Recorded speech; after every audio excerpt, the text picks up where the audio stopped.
తెలుగు శ్రోతలందరికీ నమస్కారం అండి. మన అలనాటి కథలు ఎవర్ గ్రీన్ స్టోరీస్ ఛానల్కి మీ అందరికీ స్వాగతం. సహజీవనం నవల వింటున్నామండి. రచన శ్రీమతి ఎద్దనపూడి సులోచనారాణి గారు. ఇక ఆలస్యం చేయకుండా మనం కథలోకి వెళ్ళిపోదామండి. వీడియో చూసిన వెంటనే లైక్ చేసి షేర్ చేసి తప్పకుండా సబ్స్క్రైబ్ చేసుకోండి. మన ఛానల్ని బెల్ ఐకాన్ యాక్టివేట్ చేసుకోండి. తల్లి ఏడుస్తోంది, తల బాదుకుంటోంది. అతను నిస్సహాయంగా బయటికి నడిచాడు. అతని తల తిరిగిపోతోంది. కాళ్ల క్రింద భూమి కంపించినట్లుగా అయిపోతోంది. ఆ క్షణంలో తనని ఇంత అవమానానికి గురి చేసిన జ్యోత్స్నని చంపి తనని తాను చంపుకోవాలన్నంత ఆవేశం వచ్చింది. చిచి, ఏం జీవితం! ఎంత నవ్వుల పాలైపోయింది! ఎంత నరకంగా మారిపోయింది! శ్యామ్ సుందర్ 4 రోజులు నాగార్జున సాగర్ వెళ్ళి అక్కడ ఉండి వచ్చాడు.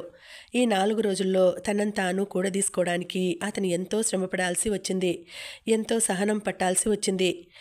తనను తాను నిలవరించుకొని నిబ్బరం తెచ్చుకొని మొండితనంతో తిరిగి వచ్చిన అతనికి మాధవి చెప్పిన వార్త వినగానే పిడుగుపాటు చెందిన వ్యక్తిలా అయ్యాడు. తండ్రి తిట్టి వెళ్ళిన రాత్రి శాంత ఎవరితోనూ ఇక మాట్లాడలేదు. మాధవి, సరిత శాంత వెళ్ళిపోవటమే ఉత్తమం అని చెప్పారు. తండ్రి డాక్టర్ సర్టిఫికేట్ సాయంతో పోలీసుల ద్వారా మతి చెల్లించిన శాంతని ఇంటికి తీసుకుపోవడానికి ప్రయత్నాలు చేస్తున్నాడని తెలిసింది. ఆ రాత్రి చాలాసేపు జ్యోత్స్న ఒడిలో తలపెట్టుకుని కూర్చుంది శాంత. ఆ మర్నాడు శాంత నిద్ర లేవలేదు. జ్యోత్స్న ఉదయం 9 గంటలకి డాక్టర్ దగ్గరికి పరీక్ష చేయించుకోవడానికి వెళ్ళింది. మాధవి కాలేజీకి వెళ్ళిపోయింది. శాంత నిద్రపోతోంది. రాత్రి నిద్రపోలేదుగా, నిద్రపోని అంది జ్యోత్స్న సుబ్బులతో. 10 గంటలైనా శాంత లేవలేదు. ఆ చెయ్యి మంచం క్రిందకి వేలాడుతున్న తీరు చూస్తే సరితకి అనుమానం వేసింది. దగ్గరకు వచ్చి లేపింది. ఆ చెయ్యి చల్లగా మంచు ముద్దలా ఉంది. సరితకి భయం వేసింది. ఇంతలో జ్యోత్స్న రానే వచ్చింది. ఇద్దరూ శాంతని లేపటానికి ప్రయత్నించారు. శాంత శాశ్వతంగా నిద్రపోయింది. సుబ్బులు పరిగెత్తుకెళ్ళి వీధి చివరనున్న డాక్టర్ని తీసుకొని వచ్చింది. శాంత ప్రాణం పోయింది. సీసాలో నిద్రమాత్రలు లేవు. అన్నీ ఒకేసారి మింగేసినట్టుంది. ఆ పని పొరపాటుగా జరగలేదని శాంత దిండు క్రింద ఉన్న ఉత్తరమే చెప్పింది. అందులో శాంత ఇలా వ్రాసింది: జ్యోత్స్న, నువ్వు నన్ను రక్షించలేవు. మా నాన్న బలవంతంగా నన్ను తీసుకుపోయే మాట నిజం. ఒకవేళ నేనున్నా నా అనారోగ్యంతో నేను ఎవరి మీద ఆధారపడి బ్రతకను. నాకు సాయం చేసినందుకు శిక్షగా మొన్న నాన్న చేత ఎన్ని తిట్లు పడ్డావు. ఇవాళ నాన్న తిట్టాడు. రేపటి నుంచి లోకం కూడా తిట్టడం ప్రారంభిస్తుంది. మా నాన్నకి ఈ లోకానికి ఎదురు తిరిగే ధైర్యం నాకు లేదు. ఎదురు తిరిగి నువ్వేం బావుకుంటున్నావని చెప్పు. నీలా ఒంటరిగా బ్రతకగలిగిన గుండె ధైర్యం నాకు లేదు. మా వాళ్ళు నన్ను వదలరు. ఆ నరకంలోకి నేను మళ్ళీ వెళ్ళలేను. యువతల ఉండి ఒంటరిగా బ్రతికే శక్తి నాకు లేదు. అందుకే ఈ మార్గం ఎన్నుకున్నాను. ఎప్పటికైనా చచ్చిపోవాల్సిందేగా. నేను కాస్త త్వరగా చచ్చిపోతున్నాను, అంతే తేడా అనుకున్నాను. జ్యోత్స్న, మాధవి, సరిత, నన్ను పిరికిదాన్నని మీరు హేళన చేయకండే. ఆత్మహత్య చేసుకోవాలి అంటే ఎంత ధైర్యం, ఎంత తెగింపు కావాలో మీకు అర్థం కాదు. మీ శాంత. ఆ ఉత్తరం చూడగానే జ్యోత్స్న కూలబడిపోయింది. మాధవి కంగారు పడిపోయింది. సరిత మాత్రం ధైర్యం తెచ్చుకొని డాక్టర్ సాయంతో పోలీస్ రిపోర్టు ఇచ్చింది. శాంత తండ్రి వచ్చాడు. జ్యోత్స్నని ఆయన తిట్టిన తిట్లు చెప్పలేనివి. నా కూతుర్ని నువ్వే చంపావు అన్నాడు. నిన్ను చంపి కుక్కలకి వెయ్యాలి అన్నాడు. సరిత, మాధవి, సుబ్బులు అడ్డుకోకపోతే అంత పని చేసేవాడేమో కూడా. శాంత మరణం కేసయింది. జ్యోత్స్న, సరిత, మాధవి కోర్టుకు ఎక్కాల్సి వచ్చింది. జ్యోత్స్న జీవితం మరింత నవ్వుల పాలు అయింది. విశాఖపట్నం నుంచి చక్రపాణి వచ్చాడు. ఇదంతా చూసి భయపడిన అతను మాధవి చేత సెలవు పెట్టించి తనతో లాక్కుపోయాడు. సరిత కూడా మా బంధువులు రమ్మన్నారు అంటూ జారుకుంది. జ్యోత్స్న ఒక్కత్తి అయిపోయింది. అమ్మాయి గారు, మన ఊరు వెళదాం రండి, సుబ్బులు ఏడుస్తూ అంది. వద్దే సుబ్బులు, నీకంత భయం ఉంటే నువ్వు వెళ్ళిపో అంది. నేనా? నేను మిమ్మల్ని వదిలి చచ్చినా వెళ్ళను అంది సుబ్బులు. శ్యామ్ సుందర్కి కాళ్ళు చేతులు కట్టేసినట్టుగా ఉంది. అతను జ్యోత్స్నకి సాయం చేయలేకపోతున్నాడు. ఆ వ్యధ అతన్ని నిలువునా దహించి వేస్తోంది. జ్యోత్స్నకి నెలలు నిండుతున్నాయి. మనిషి భారంగా ఉంది. అతను జ్యోత్స్న హాస్పిటల్ మెట్లు దిగి వస్తుంటే దూరం నుంచి చూశాడు. మనిషి భారంగా ఉంది. చిక్కిపోయింది. చెంపలు లోతుకిపోయినాయి. కళ్ళ క్రింద నల్లటి చారలు కనిపిస్తున్నాయి. అయినా ముఖంలో కాస్తంత కూడా అధైర్యం లేదు. లోకం చేస్తున్న హేళనలకి ఆ కళ్ళల్లో రవ్వంత కూడా బెదురు కనిపించటం లేదు. ఆత్మవిశ్వాసంతో సగర్వంగా ఎత్తుకొని తిరిగే ఆ తల కాస్త కూడా లజ్జాభారంతో గాని పశ్చాత్తాపంతో గాని క్రిందకి వంగినట్టు లేదు. తను నమ్మిన సత్యం కోసం రాజర్షిలా ఠీవిగా హుందాగా నిదానంగా ఎలాంటి తడబాటు లేకుండా తన గమ్యం ఏమిటో తెలిసిన మహా చైతన్య రథంలా సాగిపోతున్నట్టుగా ఉంది. జ్యోత్స్నను చూస్తుంటే అతనికి కలిగిన ఆగ్రహం అంతా ఆవిరైపోతోంది. ఆ తెగింపు, ఆ గుండె ధైర్యం, ఆ మొండితనం వెనుక మానవత్వాన్ని ప్రేమించే ఒక మహా ప్రేమికురాలు ఉందని అతనికి తెలుసు. ఈ విషయం బహుశా అతనికి ఒక్కడికే తెలిసేమో. అందుకే అతనికి తప్ప జ్యోత్స్న ఇంకెవరికీ అర్థం కాదేమో. రాత్రి 2 గంటలైంది. శ్యామ్ సుందర్ గదిలో కుర్చీలో జుట్టులోకి 2 చేతులు పోనించుకుని కూర్చుని ఉన్నాడు. అతను కూర్చుని ఉన్న ఆ తీరు చూస్తుంటే అతని మనసు ఎంత ఆందోళనగా ఉందో తెలుస్తూనే ఉంది. అతను పక్కనున్న ఫోన్ తీసి నంబరు డయల్ చేశాడు. హలో, అవతల నుంచి కరుణా ప్రసూతి గృహం నుండి నైట్ డ్యూటీ నర్స్ పలికింది. జ్యోత్స్నకెలా ఉంది? తగ్గు స్వరంతో అన్నాడు. నొప్పులు పడుతోంది, ఇంకా డెలివరీ కాలేదు. డెలివరీ కాగానే చెబుతామని చెప్పాంగా అని నర్సు ఇంకో మాటకి అవకాశం లేకుండా విసుగ్గా ఫోన్ పెట్టేసింది. అతను నిట్టూర్చాడు. ఫోన్ పెట్టేశాడు. వాళ్ళు విసుగుపడటం సహజమే. సుబ్బులు మధ్యాహ్నం జ్యోత్స్న హాస్పిటల్లో చేరినట్టుగా నర్సు చేత తనకి ఫోన్ చేయించింది. శ్యామ్ వెంటనే డాక్టర్కి ఫోన్ చేశాడు. సాయంకాలం లోపల కాన్పు అవుతుందని ఆవిడ చెప్పింది. ఆ క్షణం నుంచి అతను ఫోన్ దగ్గర నుంచి కదలనే లేదు. అరగంటకి, పావుగంటకి, 10 నిమిషాలకి జ్యోత్స్న డెలివరీ అయిందా లేదా అని కనుక్కుంటూనే ఉన్నాడు. సుబ్బులతో మాట్లాడాడు. జ్యోత్స్న ఏడుస్తోందని చెప్పింది. ఒకవేళ తనకేదైనా ప్రమాదమైతే శ్యామ్కి గాని బామ్మకి గాని కబురు చేయకూడదని సుబ్బులు చేత ఒట్టు వేయించుకుందట. శ్యామ్ కళ్ళలో నీళ్లు తిరిగాయి. వాళ్ళందరూ నన్ను వదిలేశారు, నాకిప్పుడు ఎవ్వరూ లేరు అన్నదట. అతనికి ఏం చేయాలో పాలుపోవటం లేదు. జ్యోత్స్న సుఖప్రసవం అయింది అనే కబురు వినే వరకు అతని మనసుకి స్థిమితం ఉండదు. అతను మాటిమాటికి ఫోన్ చేస్తుంటే నర్సులకి విసుగ్గా ఉంది. ప్రసవించగానే మేం చెబుతానులేండి అన్నారు. రాత్రి 9 గంటలైంది. 10 దాటింది. 12 కావస్తోంది. 1 గంట గడిచింది. 2 కొట్టింది. అతను ఉండబట్టలేక మాటిమాటికి ఫోన్ చేస్తూనే ఉన్నాడు. జ్యోత్స్న బాగా నొప్పులు పడుతోంది. కాన్పు కష్టమయ్యేట్టుంది. ఆపరేషన్ అవసరం అవుతుందేమో, ఇప్పుడప్పుడే చెప్పలేను అంది డాక్టర్.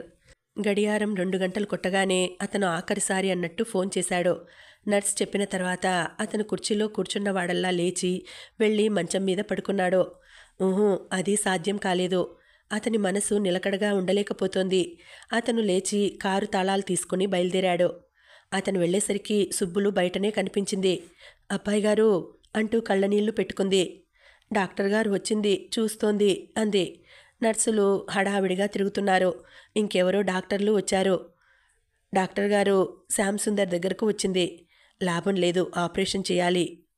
అతన్ని విజిటర్స్ రూమ్లో కూర్చోమని చెప్పింది. అతను కూర్చున్నాడు. లోపల గదిలో నుంచి జ్యోత్స్న మూలుగు, ఏడుపు వినిపిస్తున్నాయి. అది వింటుంటే అతని మనసు తెలియని భయంతో గడ్డకట్టుకుపోయినట్టుగా అవుతోంది. జ్యోత్స్న దగ్గరకు వెళ్ళాలని ఎంతగానో అనిపిస్తోంది. నేనిక్కడే ఉన్నాను, నీకోసం నా ప్రాణం దారపోస్తాను, నీకేం భయం లేదు జ్యోత్స్న అని అతని గుండెలకి హత్తుకొని చెప్పాలనిపిస్తోంది. జ్యోత్స్నతో కలిసి పంచుకున్న ఆనంద ఘడియలు గుర్తుకు వస్తున్నాయి. జ్యోత్స్నకి ఏ విధంగానూ సాయపడలేని తన ఆసక్తత సిగ్గుపడేలా చేస్తోంది. అతను కూర్చోలేకపోతున్నాడు. కూర్చున్నవాడల్లా కుర్చీలో నుంచి లేచాడు. సిగరెట్ తీసి వెలిగించాడు. ప్యాంటు జోబుల్లో చేతులు పెట్టుకుని గదిలో అటూ ఇటూ పచార్లు చేశాడు. ఆ రాత్రి అసలు తెల్లవారుతుందా అన్నంత సుదీర్ఘంగా ఉంది. ఆకాశంలో వేగుచుక్క కనిపిస్తోంది.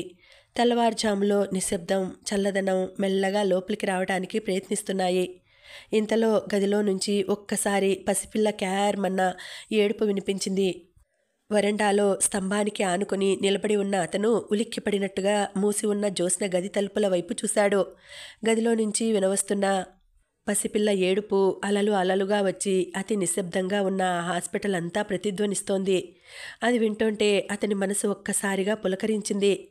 అలసటగా, ఆందోళనామయంగా, వేదనాభరితంగా, ఎండి బీటలు వారి పగుళ్ళు చూపిన భూమిలా ఉన్న అతని మనసుకి ఆ పసికందు ఏడుపు అమృతపు చినుకుల తొలకరి జల్లులా ఉంది. అతనికి సృష్టి యావత్తూ పులకరించినట్టుగా అనిపిస్తోంది. 10 నిమిషాల తర్వాత డాక్టర్ గారు బయటకు వచ్చి చెప్పింది. ఆడపిల్ల, డెలివరీ మామూలుగానే అయింది, ఆపరేషన్ అవసరం లేకపోయింది అంది. ఈ వార్త అతనికి ఎంతో సంతోషాన్ని కలుగజేసింది. అతనికి ఒక్కసారిగా చెప్పలేనంత నీరసం వచ్చేసింది.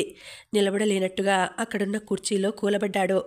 అమ్మయ్యా అతని మనసు ఆందోళన భారం నుండి ఇప్పటికి విముక్తి చెందింది. మరో అరగంట తర్వాత డాక్టర్ గారు పసిపిల్లని పొత్తిళ్లలో పట్టుకుని తెచ్చి చూపించింది. ఇదిగో చూడండి మీ కూతుర్ని. మొట్టమొదటగా చూస్తున్న వ్యక్తి మీరే. జ్యోత్స్నకి ఇంకా మెలకువ రాలేదు అంది. శ్యామ్ కుర్చీలో నుంచి లేచాడు. ధమకంగా ఆ కళ్ళు తెరవని పసికోన వైపు చూశాడు. తన రక్తానికి ప్రతిరూపం, తన అనురాగానికి ప్రతిబింబం. అతనికి ఎంతో గర్వంగా అనిపించింది. 9 పౌండ్లు ఉంది. తల్లిని కాస్త కష్టపెట్టింది కానీ హెల్తీ బేబీ అంది డాక్టర్ తీసుకుని వెళ్ళిపోబోతూ. డాక్టర్ వెనక నుంచి అతను పిలిచాడు. ఏమిటి? అతను తటపటాయింపుగా చూశాడు. జంకుగా అడిగాడు. నేను ఒక్కసారి ఎత్తుకోవచ్చునా? అరే ఎందుకు ఎత్తుకోకూడదు? మీరు పాపకు తండ్రిగా. ఇదిగో తీసుకోండి అంటూ అందించింది. అతను జాగ్రత్తగా ప్రాణప్రదమైన వస్తువుని దోసిలితో అందుకుంటున్న భక్తుడిలా చేతులు చాచి ఎత్తుకున్నాడు. పాపని తదేకంగా చూస్తున్న కొద్దీ అతని కళ్ళల్లో నీళ్లు ఉబికి రాసాగినాయి. మనసులోనే అనుకున్నాడు, చిట్టి తల్లి నువ్వు వచ్చి ఎంత మంచి పని చేశావు. మీ అమ్మ ఇప్పుడు ఒంటరి మనిషి కాదు, నీ తోడు ఉంది. నిన్ను చూసుకొని ఇక సర్వబాధలు మర్చిపోగలదు. నా బంగారు తల్లి, నీ రాక వల్ల నా బాధ కాస్తైనా తీరింది. కనీసం జ్యోత్స్నకి నేను నిన్నైనా ఇవ్వగలిగాను అనే తృప్తి నాకు లభిస్తోంది. మళ్ళీ ఇంకోసారి నేను నిన్ను ఎత్తుకోగలనో లేదో. నువ్వు పెద్దయిన తర్వాత ఎప్పటికైనా సరే మీ అమ్మని తీసుకొని నువ్వే నా దగ్గరికి రా. మీ ఇద్దరి కోసం నేను జీవితంలో ఆఖరి క్షణం వరకు ఎదురు చూస్తూ ఉంటాను. అతన్ని చూస్తూ డాక్టర్ అంది. మిస్టర్ శ్యామ్ సుందర్, ఏమిటిది? మీరు మరీ ఎమోషనల్ పర్సన్లా ఉన్నారే. అంతా సవ్యంగానే జరిగిపోయిందిగా అంది. అవును, సవ్యంగానే జరిగిపోయింది. Thank God. Thank you doctor, thank you అస్పష్టంగా అన్నాడు. డాక్టరు పాపని అతని చేతుల్లో నుంచి తీసుకొని జ్యోత్స్న గదిలోకి వెళ్ళిపోయింది. అతను కారులో కూర్చొని ఇంటికి వచ్చేస్తున్నాడు. అతనికి పాప పుట్టినందుకు ఎంతో ఆనందంగా ఉంది. నేనే అలా వదిలి వచ్చేయాల్సినందుకు తీరని దుఃఖంగా కూడా ఉంది. పాపకి బారసాల లేదు, ఏ ముద్దు ముచ్చటా లేదు. జ్యోత్స్నకి ఒక్కొక్కసారి చాలా బాధ వేసేది. కానీ అంతలోనే ఆ ఆలోచన వదిలివేసేది. ఏ పాపకైనా తల్లి ప్రేమకి మించిన వేడుక, గారాబం ఇంకేదీ లేదేమో. జ్యోత్స్న హోమ్ సైన్స్ కాలేజీలో లెక్చరర్గా చేరింది. ఆ ఉద్యోగం వచ్చిన తర్వాత జ్యోత్స్న జీవితం కాస్త కుదుట పడిందనే చెప్పాలి. ఇంట్లో సుబ్బులు ఉంది కాబట్టి పాప గురించిన చింత లేదు. సుబ్బులు పాపని తనకంటే ఎక్కువ ప్రాణంగా చూస్తుంది. జ్యోత్స్నకి ఆ విషయంలో పెద్ద నిశ్చింతగా ఉంది. తను ప్రసవించగానే శ్యామ్ సుందర్ వస్తాడని జ్యోత్స్నకి ఎందుకోగాని చాలా నమ్మకంగా అనిపించింది. కానీ ఆ నమ్మకం వమ్ము అయింది. పాపకి నెలలు గడుస్తున్నాయి. శ్యామ్ సుందర్ రానేలేదు. అతని కఠినత్వానికి జ్యోత్స్నకి ఏడుపు వచ్చింది. అతను ఎందుకు ఇలా చేశాడో ఎంత ఆలోచించినా జ్యోత్స్నకి అర్థం కావడం లేదు. అతనిలో ఒక మహనీయమైన సుగుణం ఉంది. అది ఎదుటివారిని అర్థం చేసుకునే సంస్కారం. ఒకసారి బంధువుల్లో ఒక అమ్మాయి వేరే కులం అతనితో వెళ్ళిపోయి పెళ్లి చేసుకుంది. తల్లి, బంధువులు అందరూ ఆ అమ్మాయిని చీడపురుగులా విదిలించారు. చెడబుట్టింది అంటూ తూలనాడారు. కానీ అతను మాత్రం ఒక్క పరుషమైన మాట మాట్లాడలేదు. పోనీ అమ్మా, ఆ అమ్మాయి ఎందుకు చేసిందో మనకెలా తెలుస్తుంది? ఆ పిల్ల మూలంగా అలా అయిందని అందరూ అంటున్నారు అన్నాడు. అతనిలో ఆ సంస్కారం ఏమైపోయినట్టు? ఊరి వారందరికీ మంచివాడు అనిపించుకునే ఆ గొప్పతనం భార్యాబిడ్డల దగ్గర పనికిరాలేదేం? ఆలోచించిన కొద్దీ జ్యోత్స్నకి అమితమైన రోషం కలగసాగింది. అతనిలో ఒక సంస్కార హృదయం ఉందని, అతను అందరిలాంటివాడు కాదని జ్యోత్స్నకి ఒక గాఢమైన నమ్మకం ఉంది. ఆ నమ్మకం యొక్క పునాదులే కూలిపోతున్నాయి. సహజంగా తన మనసెప్పుడూ అంచనా తప్పు వేయదు. శ్యామ్ సుందర్ విషయంలో తను ఎక్కడ ఎలా పొరబడిందో అర్థం కావటం లేదు. జ్యోత్స్నకి తనకి తానుగా అతను దూరమైనందువల్ల ఏర్పడిన ఖాళీకి బాధపడడం లేదు. అది కిమ్మనకుండా భరించడానికి సిద్ధమవుతోంది. జీవితాంతం ఒంటరిగా శూన్యంగా గడపడానికి జ్యోత్స్న సిద్ధమవుతోంది. కానీ పాపని చూస్తుంటే మాత్రం జ్యోత్స్నకి కళ్ళల్లో నీళ్లు తిరుగుతున్నాయి.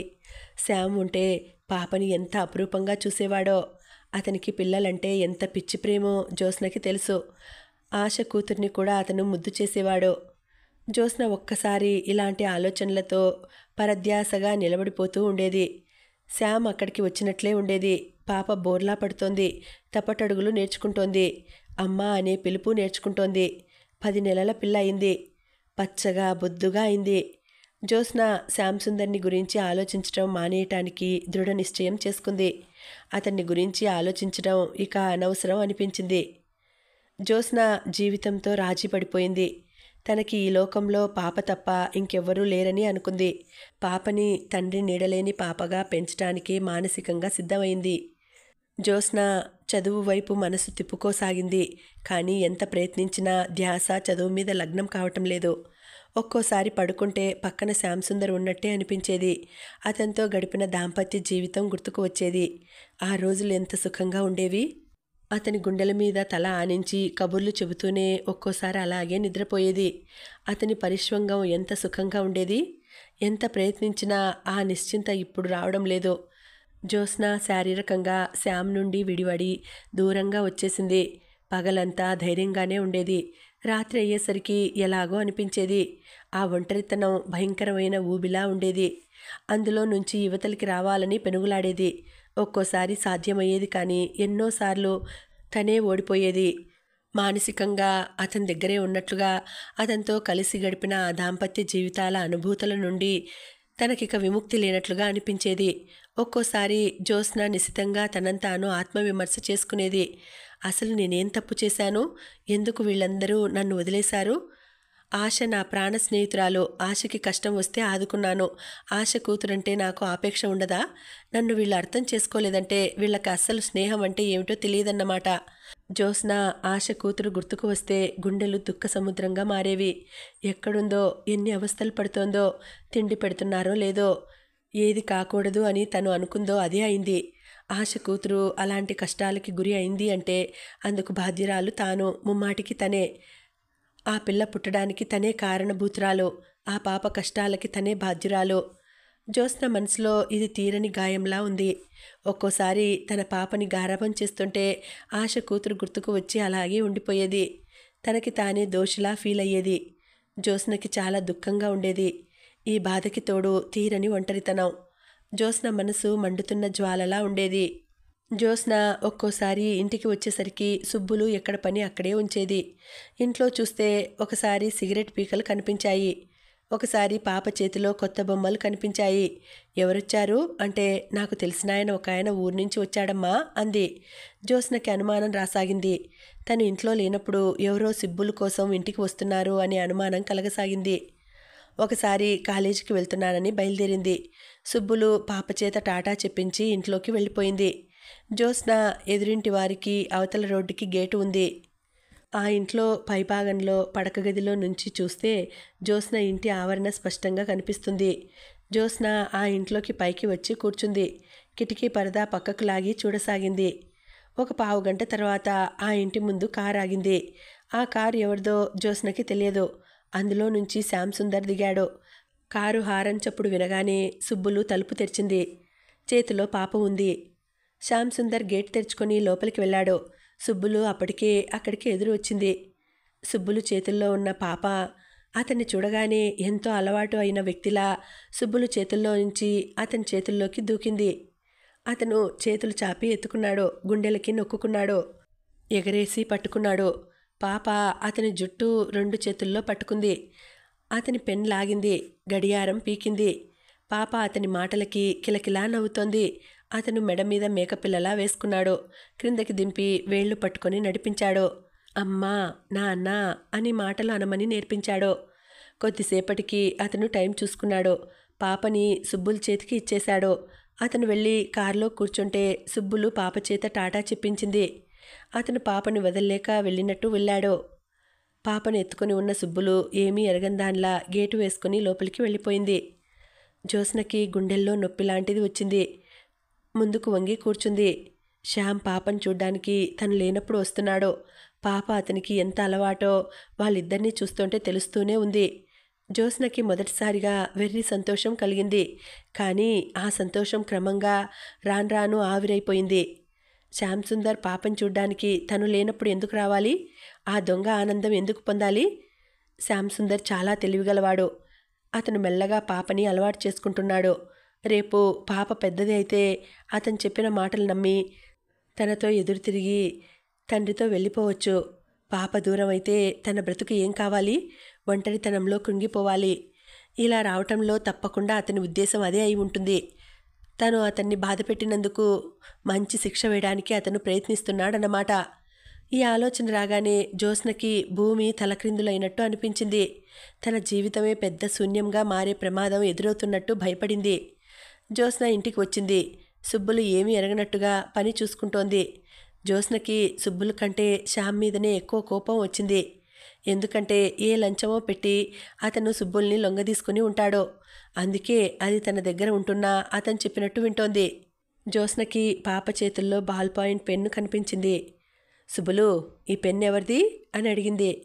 అదా, అది మా ఊరు నుంచి ఒక ఆయన నన్ను చూడడానికి వచ్చాడమ్మా. దాని నోట్లో మాట పూర్తి కానేలేదు. జ్యోత్స్న కొట్టినట్టుగా అంది. ఛీ, నీకు సిగ్గులేదు? నా దగ్గర ఇన్ని అబద్ధాలు ఆడతావా? నిన్ను నమ్మినందుకు నన్ను ఇలా మోసం చేస్తావా?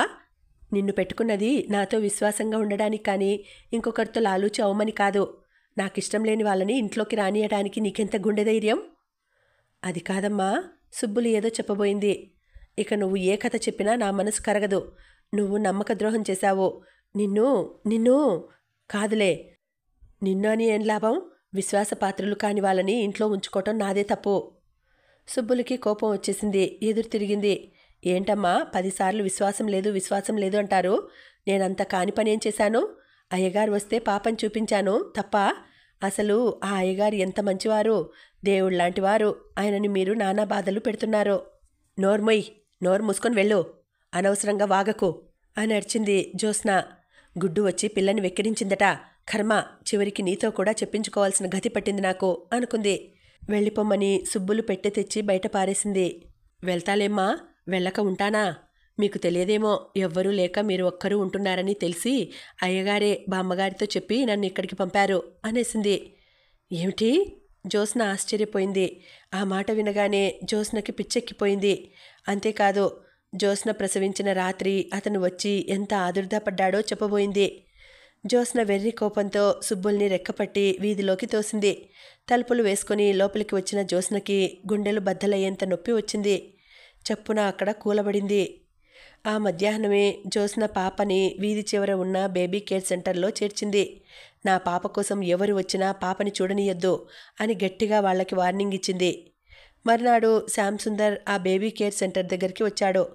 నో సార్, జ్యోత్స్న గారు ఎవరికీ పాపని చూపవద్దని గట్టిగా చెప్పారు. I'm sorry. మీరేమీ అనుకోవద్దు. మీకంత చూడాలని ఉంటే ఆవిడ దగ్గర నుంచి లెటర్ తీసుకురండి అంది ఆవిడ. అతన్ని చూసిన పాప తప్పటడుగులు వేస్తూ చేతులు చాస్తూ ఆనందంగా రాబోయింది. ఇంతలో ఆవిడ పాపని ఎత్తుకొని వెళ్ళిపోయింది. పాప ఏడవసాగింది. అతను తిరిగి వచ్చేశాడు. పాప ఏడుపు గుర్తుకు వస్తుంటే అతని గుండెలు నొక్కినట్లు అయింది. రోజులు బాగానే గడుస్తున్నాయి. జ్యోత్స్నకి దినచర్య క్రమబద్ధంగా సాగిపోతోంది. ఎండలు బాగా ముదిరినాయి. వడగాల్పులు వీస్తున్నాయి. జ్యోత్స్నకి ఇంకో వారం రోజులు పోతే గానీ సెలవు దొరకదు. పాపని కాలేజీకి వెళ్ళేటప్పుడు బేబీ కేర్ సెంటర్లో దించటం, తిరిగి వచ్చేటప్పుడు తీసుకురావటం అలవాటైంది. ఆ రోజు లేస్తూనే పాప పక్కలు వెచ్చగా ఉన్నాయి. నిన్నట్నుంచే పాలు సరిగ్గా త్రాగటం లేదని కేర్ సెంటర్లో ఆయా చెప్పింది. రాత్రి తెల్లవార్లు ఏడుస్తూనే ఉంది. ఉదయం 10 గంటలు అయ్యేసరికి పాపకి జ్వరం బాగా ఎక్కువైంది. మగతగా పడుకొని ఉంది. జ్యోత్స్న ఎంత లేపినా లేవటం లేదు. జ్యోత్స్న కాలేజీకి సెలవు చీటీ వ్రాసి పంపింది. పాపని తీసుకుని డాక్టర్ దగ్గరకు వెళ్ళింది. ఆవిడ పరీక్ష చేసింది. జ్యోత్స్నతో వైరల్ ఫీవర్. ఈ ఇంజెక్షన్ తీసుకురండి. ఈ జ్వరం వచ్చిన 8 గంటల లోపల ఈ ఇంజెక్షన్ ఇవ్వకపోతే పిల్ల దక్కదు. మీరు వెంటనే తేవాలి. ఈ ఫీవర్తో ఇప్పటికే సిటీలో చాలామంది పోయారు అంది. జ్యోత్స్న గుండెల్లో రాయి పడింది. పాపని అక్కడ నర్స్కి అప్పజెప్పి ఇంజెక్షన్ కోసం పరిగెత్తింది. ఎప్పుడూ మందులు ఇచ్చే అతని దగ్గర అది లేదు. హ్యాబిట్స్లో దొరుకుతుందని చెప్పారు. ఆటోలో అక్కడికి వెళ్ళింది. అక్కడ ఏ షాపులోనూ లేదు. ఉస్మాన్ గంజ్ అన్నారు. వాళ్ళు సికింద్రాబాద్ అన్నారు. సికింద్రాబాద్ వెళితే వాళ్ళు మా దగ్గర 2 ఉంటే ఇప్పుడే ఇచ్చేశాము అన్నారు. ఎర్రటి ఎండ, వెచ్చటి వడగాల్పులు. జ్యోత్స్నకి నోరు తడారిపోతోంది. ఉదయం ఆదుర్దాతో ఏమీ తినలేదు. ఈ తిరుగుళ్ళో ప్రాణం పోతోంది. ఇక తిరిగే ఓపిక కూడా లేకుండా పోతోంది. ఆ షాపు వాళ్ళని బ్రతిమలాడింది. మీకు పుణ్యం ఉంటుంది. మీకెంత డబ్బు కావాలంటే అంత ఇస్తాను. ఆ ఇంజెక్షన్ ఉంటే ఇవ్వండి అంది. అయ్యో, పసిపిల్ల మందు మీరింతగా అడగాలా అమ్మా? ఉంటే మేమివ్వమా? ఎక్కడ దొరుకుతుందో మీరు తెప్పించి పెట్టండి. జ్యోత్స్నను చూసి జాలిపడిన అతను జ్యోత్స్నను కూర్చోమన్నాడు. కుర్రాడి చేత 4 షాపులు తిప్పించాడు. ఎక్కడా దొరకలేదు అని తిరిగి వచ్చాడు. ఈ జ్వరం వారం రోజుల నుంచి మహమ్మారిలా వచ్చిందమ్మా. ఇంజెక్షన్స్ తగినన్ని లేవు. చాలా స్కేర్సిటీ ఉంది. చాలామంది పోయారు కూడా. అతను అంటుండగానే ఇంకో ఆమె అక్కడికి అదే ఇంజెక్షన్కి వచ్చింది. షాపతను లేవు అని చెప్పాడు. జ్యోత్స్న ఉసూరంటూ ఆటో ఎక్కింది. హాస్పిటల్కి పోనీయమని చెప్పింది. ఆటోలో వస్తుంటే జ్యోత్స్న కళ్ళ వెంట నీళ్లు ధారాపాతంగా కారసాగినాయి. భగవంతుడు ఎందుకిలా చేస్తున్నాడు? తనకి ఎవ్వరూ లేరు. ఉన్న ఒక పాపని లాక్కొని ఒంటరితనంతో కృషించి చావమనా? పాపకి ఏదైనా అయితే? డాక్టర్ పెట్టిన గడువులో ఈ మందుని వెతకటంలోనే టైమంతా అయిపోతోంది. అయితే పాప తనకి దక్కదన్నమాటేనా? జ్యోత్స్నకి ఏడుపు ఉధృతంగా వచ్చేస్తోంది. ఎండలో కందిపోయిన ముఖంతో రేగిన జుట్టుతో జ్యోత్స్న హాస్పిటల్ ముందు ఆటో దిగింది. ఇంజెక్షన్ దొరికిందా? ఆయా పరిగెత్తుకుంటూ వచ్చి అడిగింది. లేదు. పెదవులు బిగపట్టుకుంటూ కన్నీళ్లు ఆపుకోవడానికి విశ్వ ప్రయత్నం చేస్తూ తల తిప్పింది. దొరకలేదా? బేబీ ఊపిరి తీసుకోవడానికే చాలా కష్టపడుతోంది అంటూ లోపలికి పరిగెత్తింది. జ్యోత్స్న కాళ్ళు ఇనుపగుళ్ళు కట్టినంత భారంగా ఉన్నాయి. అడుగు తీసి అడుగు వేయలేనంత నీరసంగా ఉంది. పాపా, నీకేదైనా అయితే నేను బ్రతకలేను. నీకు ఇంజెక్షన్ దొరక్కపోతే నీతో పాటు నేను వచ్చేందుకు నాకు నిద్రమాత్రలు దొరుకుతాయిగా అనుకోసాగింది. పిచ్చి పట్టేటట్టుంది. జ్యోత్స్న లోపలికి వచ్చింది. ఎండలో నుంచి రావటం వల్ల కళ్ళు కనిపించినట్లుగా అయింది. అక్కడ డాక్టర్ కూర్చునే టేబుల్ దగ్గర నిలబడి అటు తిరిగి ఎవరో ఫోన్లో మాట్లాడుతున్నారు. జ్యోత్స్న ఆ కంఠం వినగానే ఉలిక్కిపడింది. అది శ్యామ్ సుందర్ కంఠంలా ఉంది. కంఠంలా ఉండటం కాదు, అతనే. జ్యోత్స్న కళ్ళు దీనంగా చూస్తూ నిలదొక్కున్నాయి. సందేహం లేదు, అతనే. ఫోన్లో ఎవరెవరినో ఇంజెక్షన్ కోసం అడుగుతున్నాడు. డాక్టర్ గారు అక్కడే ఉంది. అతను ఎన్నెన్ని నెంబర్లకో ఫోన్ చేస్తున్నాడో. ఇంజెక్షన్ లేదు అనడంతో పెట్టేస్తున్నాడు. జ్యోత్స్న నిలబడి ఉంది. ఆశగా అతని మాటల్నే వింటోంది. శ్యామ్ సుందర్ మెడ్రాస్ డయల్ చేశాడు. ఎవరో ఫ్రెండ్ కాబోలు. శ్యామ్ చెప్పాడు, వాసు, ఈ ఇంజెక్షన్ పేరు నోట్ చేసుకో. నాకు ఇది దొరికిన వెంటనే ఫోన్ చెయ్యి. ఎవరో కాదురా, నా బేబీకే జ్వరంగా ఉంది. చాలా సీరియస్గా ఉంది. ఈ ఇంజెక్షన్ దొరక్కపోతే బ్రతికేటట్టు లేదు. ఓకే ఓకే, నేనిక్కడే ఈ ఫోన్ దగ్గరే ఉంటాను. వెంటనే చెప్పు, త్వరగా, ఆలస్యం చేయకు ఆజ్ఞాపించినట్టుగా అని పెట్టేశాడు. అతను కూర్చోలేదు. వెనక్కి తిరిగాడు. జ్యోత్స్న కనిపించింది. ఒక్క నిమిషం ఒకరిని ఒకరు చూసుకుంటూ నిలబడిపోయారు. అతను పిచ్చిదాన్లా వడలిపోయిన ముఖంతో ఉన్న జ్యోత్స్నని చూస్తున్నాడు. జ్యోత్స్న కూడా అతన్నే చూస్తోంది. అతని ముఖంలో కంగారు, భయం స్పష్టంగా కనిపిస్తున్నాయి. పాపకి జ్వరంగా ఉందని తానెంత ఆదుర్దా పడుతున్నదో అంతకు రెట్టింపు ఆదుర్దా పడుతున్నాడతను. డాక్టర్ గారు చెప్పింది, సారీ జ్యోత్స్న, నువ్వు మందు కోసం వెళ్ళి ఇన్ని గంటలైనా రాలేదు. బేబీ విషయం నాకు భయంగా ఉంది. అందుకని శ్యామ్ సుందర్కి ఫోన్ చేశాను. ఆవిడని ఇంతలో ఆయా పిలవడంతో లోపలికి వెళ్ళింది. జ్యోత్స్న అక్కడ బొమ్మలా నిలబడింది. పాప అక్కడ ఉయ్యాల్లో ఉంది. ఆక్సిజన్ పెట్టారు. జ్యోత్స్న ఉయ్యాల పట్టుకొని అలాగే చూస్తూ నిలబడింది. శ్యామ్ సుందర్ కూడా ఉయ్యాలకి అటువైపు వచ్చాడు. చేయి చాచి నుదురు తాకి చూశాడు. నిట్టూర్చాడు. ఆ తర్వాత అక్కడ ప్యాంట్ జేబులో చేతులు పెట్టుకొని అటూ ఇటూ తిరగసాగాడు. అతను మెడ్రాస్ నుంచి ఫోన్ కాల్ కోసం వెయిట్ చేస్తున్నాడు. అరగంట తర్వాత ఫోన్ మోగింది. అతను ఆదుర్దాగా వెళ్ళి తీశాడు. మెడ్రాస్ నుండి ఫోన్ చేశాడు. ఇంజెక్షన్ దొరికిందట. దొరికిందా? థ్యాంక్ యూ వెరీ మచ్ అన్నాడు. అతని నుదుట నిండా చెమటలు పట్టి ఉన్నాయి. కానీ ఇంజెక్షన్ పంపటం ఎలా అని వాడు అడుగుతున్నాడు. అతను క్షణం ఆలోచించాడు. ఆ వెంటనే చెప్పాడు, చూడు, ఎయిర్పోర్ట్లో నా ఫ్రెండ్ ఒకతను ఉన్నాడు. పేరు చక్రవర్తి. నువ్వు వెళ్ళి అతనికి అది ఇవ్వు. 5:30కి ప్లేన్ బయలుదేరుతుంది. ఇక్కడికి 6:30 కల్లా వచ్చేస్తుంది. త్వరగా వెళ్ళు. నేను అతనికి ఫోన్ చేస్తానులే. టైం ఎక్కువ లేదు. నువ్వు వెంటనే బయలుదేరాలి అని ఊదరపెట్టినట్టు చెప్పాడు. ఆ తర్వాత అతను మెడ్రాస్ ఎయిర్పోర్ట్కి ఫోన్ చేశాడు. ఫోన్లో చక్రవర్తి దొరకగానే విషయం చెప్పాడు. అతను పంపే ఏర్పాటు చేస్తానని చెప్పాడు. అరగంట తర్వాత శ్యామ్ సుందర్ మళ్ళా ఫోన్ చేశాడు. వాసు వచ్చాడా లేదా అని. వాసు వచ్చాడు. ఇంజెక్షన్ ఇచ్చాడు. అది పైలట్ స్వామినాథన్కి ఇచ్చాను. ప్లేను బయలుదేరింది. జాగ్రత్తగా తెస్తున్నాడు. నువ్వు ప్లేన్ టైంకి వెళ్ళి అతనికి నీ పేరు చెబితే ఇంజెక్షన్ ఇస్తాడు అని చెప్పాడు. ఓకే, థ్యాంక్ యూ అన్నాడు. అతను టైం చూసుకున్నాడు. పాప ఉయ్యాల దగ్గరికి వచ్చి నిలబడ్డాడు. పాప ఊపిరి పీల్చడం తగ్గినట్టుగా ఉంది. డాక్టర్ని పిలిచాడు. ఆవిడ పరీక్ష చేసింది. ఇంకో గంటలో ఇంజెక్షన్ వచ్చేస్తుంది అని చెప్పాడు. చూద్దాం మన అదృష్టం ఎలా ఉందో అంది. జ్యోత్స్న ఉయ్యాలని ఆనుకుని శిలాప్రతిమలా నిలబడింది. జ్యోత్స్నకి చెయ్యి కదిపే శక్తి కూడా లేనంత నీరసంగా ఉంది. శ్యామ్ సుందర్ వచ్చాడు. పరిస్థితి అంతా తన చేతుల్లోకి తీసుకున్నాడు. ఆందోళన, భయం, దిగులు, కంగారు అవన్నీ అతను పడుతున్నాడిప్పుడు. జ్యోత్స్న రాతిబొమ్మలా అదృష్టం చెప్పబోయే తీర్పుకి వేచి ఉన్న వ్యక్తిలా ఉంది. శ్యామ్ సుందర్ని చూస్తే ఏదో చెప్పలేని హాయి కలుగుతోంది. ఆందోళన కాస్త తగ్గింది. ఒంటరితనం హఠాత్తుగా మాయమైంది. అరగంట తర్వాత శ్యామ్ కార్ తీసుకొని ఎయిర్పోర్ట్కి వెళ్ళిపోయాడు. జ్యోత్స్న అలాగే కూర్చొని ఉంది. టైముని, ఒక్కొక్క నిమిషాన్ని కాలం అనే రాక్షసి మింగేస్తోంది. జ్యోత్స్నకి భయం వేస్తోంది. ప్లేన్ అక్కడ మెడ్రాస్లో అసలు బయలుదేరిందా? ఏదైనా ట్రబుల్ వచ్చి మళ్ళీ వెనక్కి తిరిగి వెళ్ళిపోలేదు కదా? తను, శ్యామ్ ఒకసారి మెడ్రాస్ నుంచి వస్తుంటే అలాగే అయింది. బెల్ట్లు నడుముకి కట్టుకోమన్నారు. ప్లేన్ బయలుదేరింది. ఆకాశంలోకి ఎగిరింది. మళ్ళీ వెనక్కి తిరిగి రన్వే మీద పరిగెత్తి ఎయిర్పోర్ట్లో వచ్చి ఆగింది. అందరూ ఆశ్చర్యంగా ఏమిటి అంటే ఏదో ఇంజన్ ట్రబుల్ అన్నారు. జ్యోత్స్న, నువ్వు వుడ్లాండ్స్లో పోళీ తినలేదని గునిసావుగా, అందుకే ప్లేన్ వారు దయతలిచి మనల్ని వెనక్కు తెచ్చారు అన్నాడు శ్యామ్ సుందర్ నవ్వుతూ. ఇద్దరూ ఆ రోజంతా మళ్ళీ మెడ్రాస్లోనే ఉన్నారు. నేను ఇక చచ్చినా ప్లేన్ ఎక్కను బాబు, మధ్యలో చెడిపోతే ఎలా అంది జ్యోత్స్న. శ్యామ్ ఎంత చెప్పినా వినలేదు. మిగతా అందరూ లేరా, మనం ఒక్కళ్ళమేనా అన్నాడు. అందరి సంగతి వేరు. నేను కొత్తగా పెళ్లి చేసుకున్నాను. నా భర్త నాకు స్వర్గం చూపిస్తున్నాడు. ఈ జీవితం అంటే నాకెంతో ఇష్టం. నాకిప్పుడప్పుడే చచ్చిపోవాలని లేదు అంది. శ్యామ్ ఒక్క క్షణం జ్యోత్స్నని తదేకంగా చూశాడు. ఆ తర్వాత ముక్కు పట్టి ఊపాడు. నవ్వుతూ వెళ్ళి ప్లేన్ టికెట్స్ క్యాన్సిల్ చేసి రైలు టికెట్ కొన్నాడు. ఆ రోజు రైల్లో ఇద్దరు తప్ప ఆ పెట్టెలో ఎవ్వరూ లేరు. అదొక అద్భుతమైన మరపురాని అనుభవం. జ్యోత్స్న రైలు దిగే ముందు అంది, ఈ జీవితం అంతా ఈ రైలు ప్రయాణంలా జరిగిపోతే ఎంత బాగుండును. అయిపోతుంది అమ్మాయి గారు, తప్పక అయిపోతుంది అన్నాడతను. అలాగే ప్లేన్ బయలుదేరకపోతే, ఒకవేళ ఏదైనా ట్రబుల్ ఇచ్చి కూలిపోతే? జ్యోత్స్న కళ్ళు ఎన్నో భయంకర దృశ్యాలు చూస్తున్నాయి. శ్యామ్ దీనంగా ముఖం పెట్టి ఇంజెక్షన్ రాలేదు అని వచ్చి చెప్పినట్లే అనిపిస్తోంది. ఫోన్ గణగణా మోగింది. ఆయా పరిగెత్తుకు వచ్చి తీసింది. అమ్మా, మీకే ఫోను, మీ వారు చేశారు అంది. జ్యోత్స్న మెల్లగా ఫోన్ దగ్గరికి వెళ్ళింది.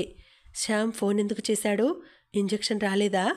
అది రాలేదని ఇక ఇక్కడికి రాలేక ఫోన్ చేశాడా? రిసీవర్ తీసుకుంది. హలో, నూతిలో నుంచి మాట్లాడుతున్నంత హీన స్వరంతో అంది. హలో జ్యోత్స్న, ఇంజెక్షన్ వచ్చింది. ఇదిగో నా చేతిలో ఉంది. నేను 10 నిమిషాల్లో వచ్చేస్తున్నాను. పాప ఎలా ఉంది? శ్యామ్ గొంతు ఉత్సాహంగా, ఆనందంగా, భయంగా ఉంది. బాగానే ఉంది, నిద్రపోతోంది. అలా అని నేను అనుకుంటున్నాను.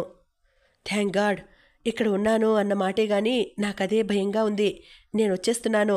అతను ఫోన్ పెట్టేశాడు. ఇంజెక్షన్ దొరికిందా? శ్యామ్ వచ్చేస్తున్నాడా? జ్యోత్స్నకి ఇంకా నమ్మబుద్ధి కావటం లేదు. ఎన్నో రోజుల తర్వాత అతను తనతో మాట్లాడాడు. అతనికి అసలు ఆ సంగతి గుర్తు ఉన్నట్టు లేదు. తనకి అతనికి మధ్య రవంత కూడా అభిప్రాయ భేదం లేనట్టుగా అతను మాట్లాడుతున్నాడు. ఇద్దరూ కలిసి పాపని పెంచినట్టే ప్రవర్తిస్తున్నాడు. ఈ బాధని తనతో కలిసి సమంగా కాదు తనకంటే ఎక్కువగా అతనే పంచుకున్నాడు. జ్యోత్స్న అక్కడే బెంచ్ మీద కూలబడింది. పావుగంటలో అతను రానే వచ్చాడు. జ్యోత్స్న అక్కడ పాపకి తల్లి అనే ఒక బొమ్మగా మాత్రమే అయిపోయి నిలబడి చూస్తోంది. తండ్రిగా అతనే అన్నీ చూస్తున్నాడు. డాక్టరు పాపకి ఇంజెక్షన్ ఇచ్చింది. అప్పటికే చీకటి పడి లైట్లు వెలిగి చాలాసేపు అయింది. ఆవిడ ఇంజెక్షన్ ఇచ్చి చెప్పింది, ఆలస్యమైంది. మన అదృష్టం ఎలా ఉందో చూసుకుందాం. బేబీ తిప్పుకోగలిగితే మనం అదృష్టవంతులాం. పాప చలనం లేకుండానే ఉంది. ఆ ప్రాణం ఏ మూలన ఉందో, అది తిప్పుకునే శక్తి, ఆ మందు ఇచ్చే వ్యవధి ఉందో లేదో. డాక్టర్ వెళ్ళిపోయింది లోపలికి. జ్యోత్స్న బెంచ్ మీద కూర్చొని ఉంది. శ్యామ్ కిటికీ దగ్గర నిలబడి ఉన్నాడు. అతని ముఖం చూస్తే మరణయాతన పడుతున్నవాడిలా ఉన్నాడు. తను చేయగలిగిందంతా చేసి ఫలితం కోసం వేచి చూస్తున్న నిస్సహాయుడైన వ్యక్తిలా నిలబడి ఉన్నాడు. ఇద్దరూ ఎడముఖంగా ఎవరి బాధని వారి అనుభవిస్తున్న వారిలా ఉన్నారు. ఇంతలో లోపల నుంచి గొల్లున ఏడుపు వినిపించింది. ఇంకో పిల్లాడికి కూడా ఇదే జ్వరం. ఆ పిల్లాడు పోయాడు. ఆ తల్లి విలపిస్తోంది. పావుగంట తర్వాత ఆ తల్లి ఏడుస్తుండగా ఆ పిల్లాడిని బంధువులు అక్కడి నుంచి తీసుకువెళ్లారు. ఊరుకో, నీకు వాడు రుణం లేదు అంతే అంటూ ఆ తల్లిని ఓదారుస్తున్నారు. జ్యోత్స్న కళ్ళు పత్తికాయల్లా చేసి వాళ్ళనే చూస్తోంది. శ్యామ్ కూడా ఇటు తిరిగి వాళ్ళనే చూస్తున్నాడు. అతని కళ్ళల్లో చెప్పలేని విషాదం, సానుభూతి గూడు కట్టుకుని ఉంది. వాళ్ళు వెళ్ళిపోయారు. హాస్పిటల్ నిశ్శబ్దం అయిపోయింది. జ్యోత్స్న ఒక్కసారిగా చేతుల్లో ముఖం దాచుకుని ఏడవసాగింది. శ్యామ్ తిరిగి చూశాడు. హృదయ విదారకంగా ఏడుస్తోంది జ్యోత్స్న. అతను క్షణంసేపు తటపటాయించాడు. తర్వాత మెల్లగా అడుగులో అడుగు వేస్తున్నట్టుగా జ్యోత్స్న కూర్చున్న బెంచి దగ్గరికి వచ్చి అభిముఖంగా నిలబడ్డాడు. జ్యోత్స్న పిలిచాడు. అతని కంఠం ఎలాగో ఉంది. జ్యోత్స్న పలకలేదు. జ్యోత్స్న, ధైర్యం తెచ్చుకో. మనం చేయగలిగినంతా చేశాం. మన కృషితో ఎప్పుడూ జీవితం నడవదు. పైన ఒకడున్నాడే, అతని ఆశీర్వాదం కూడా కావాలిగా. జ్యోత్స్న తలెత్తి చూసింది. ఆ కళ్ళు ఎర్రబడి ఉన్నాయి. ముఖం నలిగిపోయి ఉంది. ఆ కళ్ళల్లో ఆత్మవిశ్వాసం లేదు, ధైర్యం లేదు, తెగింపు లేదు, మొండితనం లేదు. ఆ చూపులు చాలా బేలగా ఉన్నాయి, నిస్సహాయంగా ఉన్నాయి, దీనంగా ఉన్నాయి. జ్యోత్స్న, అతను మళ్ళీ అన్నాడు. జ్యోత్స్నను చూస్తుంటే అతనికి జాలి వేస్తోంది. ఆ పిలుపుతో ఏమైందో జ్యోత్స్నకి తెలియదు. హఠాత్తుగా అతని నడుం చుట్టూ చేతులు పెనవేసింది. అతని పొట్టలో ముఖం దాచుకుంది.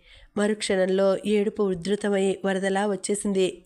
ఆ భయంకరమైన వరదలో జ్యోత్స్న కోపం, పట్టుదల, అలక, తెగింపు, ధైర్యం, అలసట అన్నీ కొట్టుకుపోసాగినాయి. అతను జ్యోత్స్న తల మీద చెయ్యి వేసి నిమిరాడు. ఆ స్పర్శ ఎంతో హాయిగా ఉంది. అతని సాన్నిహిత్యం కొండంత బలం ఇస్తోంది. అతని కంఠధ్వని ఎండలో వడిలిన వాళ్ళకి శీతల ఛాయ దొరికినట్టు సేదతీరుస్తోంది. జ్యోత్స్న తల అతని పొట్టకి మరింత అదుముకున్నట్లుగా అయింది. శ్యామ్, నన్ను క్షమించు, నన్ను క్షమించు అప్రయత్నంగా అనేసింది. అతనిక నిలబడలేకపోయాడు. జ్యోత్స్న పక్కనే కూర్చుని జ్యోత్స్న తలని ఒడిలోకి లాక్కున్నాడు. ఆ నిమిషంలో అతనికి జ్యోత్స్న ఒక చిన్న పిల్లలా అనిపించింది. వద్దన్న పని చేసి ఇబ్బంది పాలు అయి తల్లి దగ్గరికి తిరిగి వచ్చి బేలగా చూస్తూ మౌనంగా తన తప్పు ఒప్పుకుంటున్న పిల్లలా ఉంది. శ్యామ్ తగ్గు స్థాయిలో అన్నాడు. చూసావా జ్యోత్స్న, మనం ఒక్కోసారి ఎవ్వరితోనూ ఎలాంటి అవసరం లేదు అనుకుంటాం. ఒంటరిగా బ్రతకగలం అనుకుంటాం. మనిషి ఎప్పుడూ ఒంటరిగా మనలేడు. జ్యోత్స్న, ఉదాహరణకి పాపకి కావలసిన ఈ మందే చూడు. ఆ మందు మన చేతిలోకి రావటానికి ఎంతమంది ఎన్ని రకాలుగా కష్టపడితే వచ్చిందో గమనించు. మందు దొరికినా డాక్టర్ సహకరించాలి. డాక్టర్ వేరు, మందు తయారు చేసేవాళ్ళు వేరు, సిరంజ్ చేసేవాళ్ళు వేరు, అది కడిగే ఆయా వేరు, ఈ నర్సింగ్ హోమ్ కట్టించిన వాళ్ళు వేరు. ఇంతమంది జనం కూడితే ఈ హాస్పిటల్లో పాపకి మనం వైద్యం చేయించగలుగుతున్నాం. జ్యోత్స్న, మనిషి జీవితంతో రాజీ పడాలి.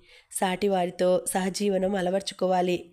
ఇంట్లో మనిషికి మనిషికి మధ్య, బయటికి వెళితే మనిషికి లోకానికి, మనిషికి సంఘానికి సహజీవనం కావాలి.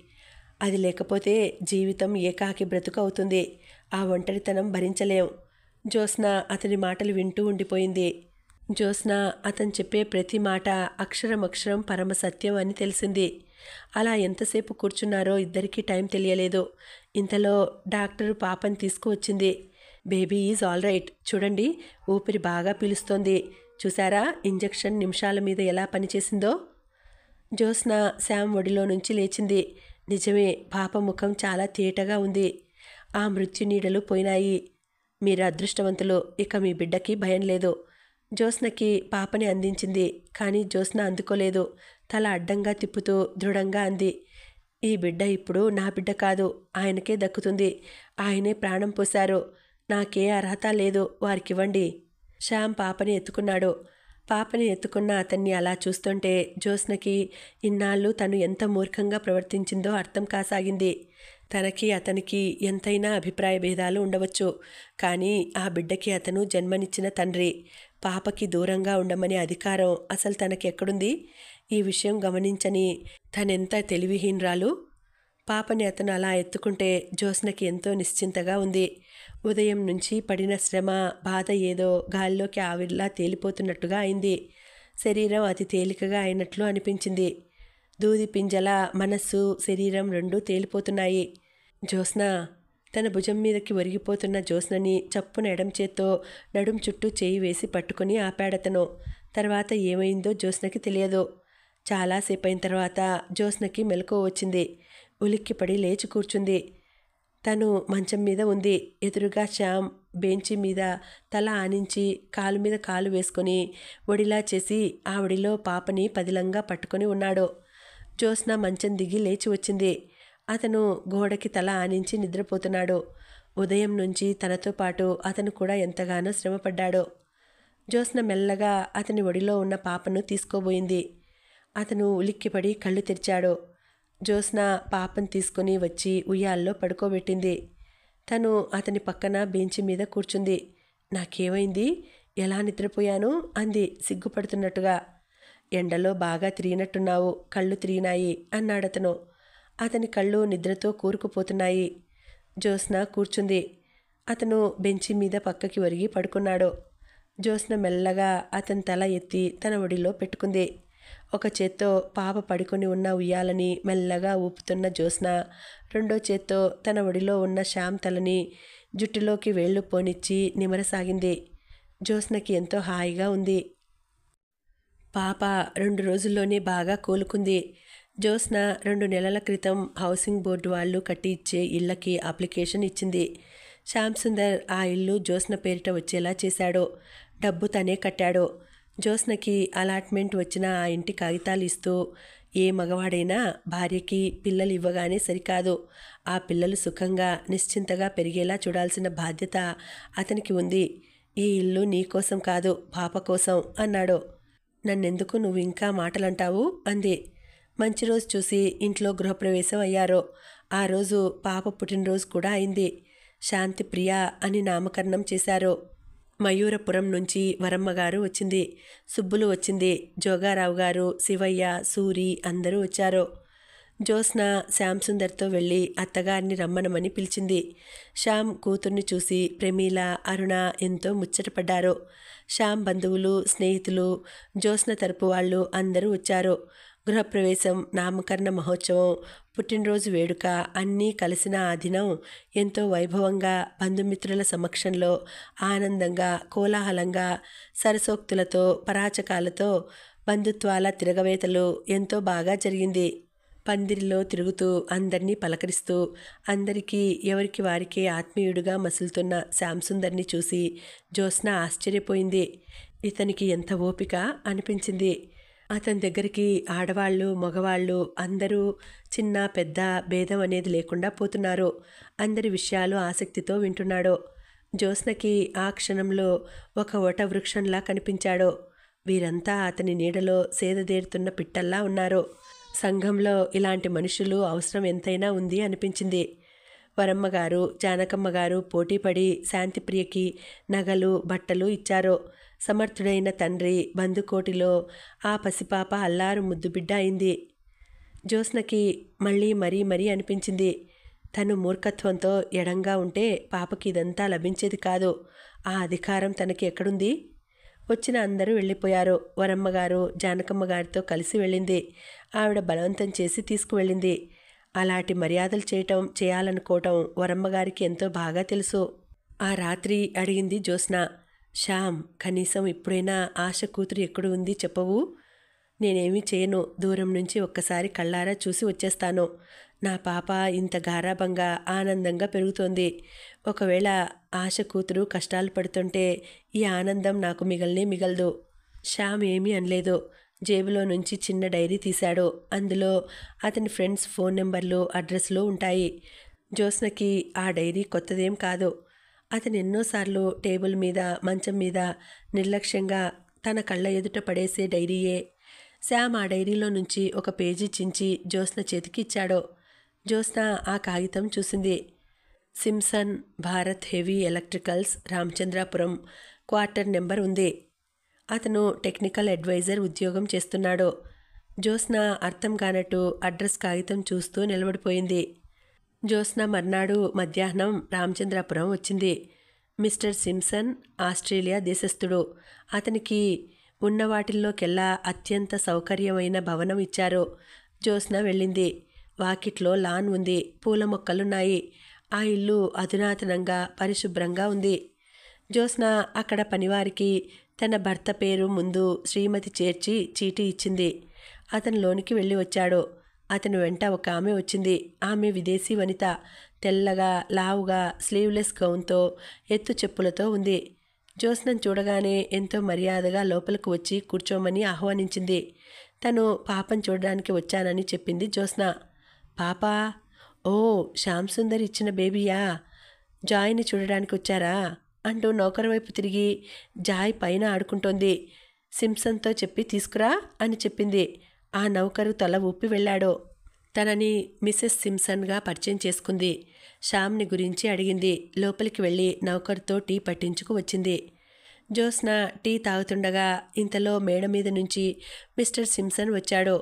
అతని మెడ మీద మేకపిల్లల 1-2 సంవత్సరాల పాప ఉంది. అతను ఏదో అంటుంటే ఆ పాప కిలకిలా నవ్వుతూ ఓ డాడీ అంటోంది.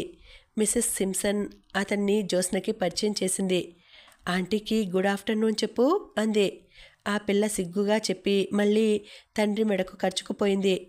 జాయ్ అని మేం పేరు పెట్టుకున్నాం. మాకు పిల్లలు లేరు. మేము ఇక్కడ పాపని పెంచుకోవాలని అనుకున్నాం. మా ఫ్రెండ్స్ ఈ పాపని తీసుకొని వచ్చి ఇచ్చారు. మాకు ఎంతో సంతోషాన్ని కలుగజేసింది. అందుకని జాయ్ అని పేరు పెట్టుకున్నాం. చాలా అల్లరి పిల్ల.